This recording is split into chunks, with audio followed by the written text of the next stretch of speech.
జలాశయాలు అన్ని నిండు కుండల్లా మారిన పరిస్థితి. మరోవైపు తమ పొలాలకు నీరు రాక అవస్థలు పడుతున్న రైతులు. ఈ విచిత్ర వింత దీన దుస్థితి గుంటూరు జిల్లాలో కొట్టొచ్చినట్లు కనిపిస్తోంది. పాలకుల నిర్లక్ష్యం వల్లే తమకు ఈ దుస్థితి ఏర్పడిందని రైతన్నలు ఆవేదన వ్యక్తం చేస్తున్నారు.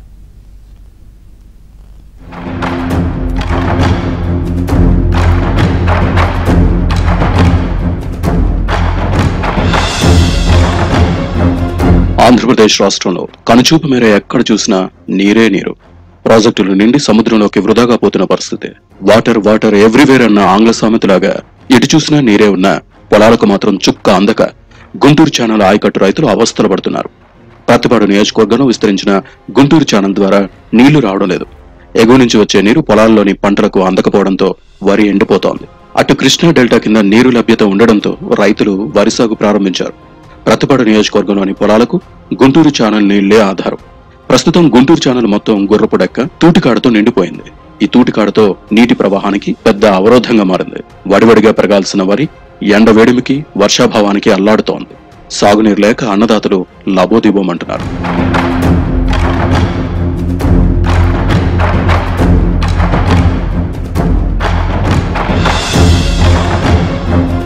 ఈ ఏడాది ఖరీఫ్ పంట కాలంలో ఇప్పటికే 3 నెలలు గడిచిపోతోంది. గుంటూరు ఛానల్ కింద గుంటూరు రూరల్ మండలంలోని బుడంపాడు, ఏటుకూరు, వట్టిచెరుకూరు మండలం, అనంతవరపాడు, కాట్రపాడు ప్రాంతాల్లో 27,000 ఎకరాల్లో ఆయకట్టు భూములున్నాయి. ఇందులో ఈ ఖరీఫ్ లో సుమారు 5,000 ఎకరాల్లో వరి పంట సాగు చేశారు. ఆగస్టు చివరి వారం వస్తున్న గుంటూరు ఛానల్లో గుర్రపడెక్క, తూటాకు తొలగింపు పనులు జరగకపోవడంతో సాగునీటి కొరత ఏర్పడింది. సాగునీరు ఛానల్ ఆయకట్టు చివరి భూములైన వట్టిచెరుకూరు మండలంలోని సౌపాడు, పల్లపాడు, కాట్రపాడు, చమళ్లమూడి, ప్రత్తిపాడు మండలం, కొండేపాడు, కొత్తమల్లాయపాలెం గ్రామాలకు నేటికి నీరు చేరడం లేదని రైతులు గగ్గోలు పెడుతున్నారు. వైసీపీ ప్రభుత్వం గత వైసీపీ ప్రభుత్వం పరిపాలన చేసినటువంటి 5 సంవత్సరాల్లో ఈ కాలంలో ఎక్కడైనా ఒక గడ్డ మట్టి తీసి బాగు చేసినటువంటి దాఖలా లేనేలేవు. మరి మురుగ్గాలు అయితే పంటకాలు అయితే ఎక్కడికక్కడ బూడిపోయి రైతులకు చాలా ఇబ్బందికర పరిస్థితులు జరిగినట్టు అందు కూడా ఈ సందర్భంగా మేము తెలియజేసుకుంటున్నాం.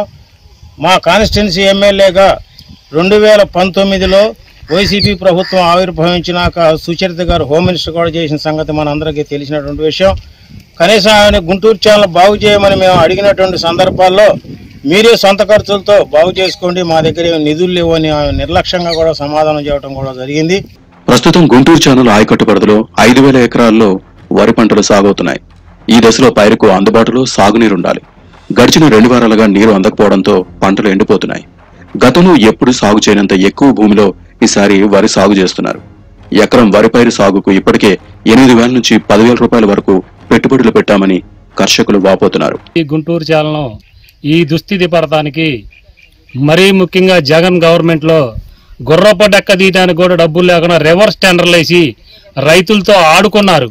కనీసం వాళ్ళ పంటకు పొలాలకు నీళ్లు కూడా ఇవ్వకుండా వాళ్ళు ఇష్టం వచ్చిన పోగళ్ళు పోయి రివర్స్ టెండరింగ్ అని ఈ రోజు కూడా లెస్ టెండర్లు వేసి మా గుంటూరు ఛానల్ మీద ఈ గుర్రపడెక్క పేకుండా అట్నే పెట్టి వాళ్ళ కాంట్రాక్టులు చేస్తే లెస్ టెండర్లు ఇచ్చి మా రామాంజనేయులు గారు పిలిచి మాట్లాడినంత మేము బ్లాక్ లిస్టులో పెడతా ఉన్నాక వాళ్ళు పనులు చేయడం మొదలుపెట్టారు.